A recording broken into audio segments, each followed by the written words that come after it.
আসসালামু আলাইকুম ওয়া রাহমাতুল্লাহি ওয়া বারাকাতুহু। বিয়ের প্রস্তাব চলাকালীন অর্থাৎ কারোর সাথে কথাবার্তা চলছে এরকম মতো অবস্থায় যদি আপনি আরো অন্যের প্রস্তাব গ্রহণ করেন তাহলে বিয়ের সিদ্ধান্ত নিতে পারবেন না।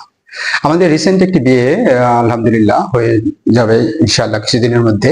সেই সেই পাত্র বা পাত্রের মধ্যে আমরা কিন্তু এই আদর্শগুলো খেয়াল করেছি।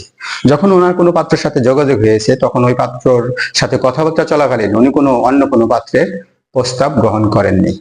একইভাবে ওই পাত্রর ভিতরেও আমরা এই আদর্শটা দেখেছি। সে যখন একজনকে পছন্দ হয়েছে, কথাবার্তা চলতেছে, এই অবস্থায় অন্য কোনো মেয়েকে তিনি প্রস্তাব পাঠাননি, যার ফলে এই সম্পর্কটা এখন বিয়ের সম্পর্কে গড়িয়ে যাচ্ছে।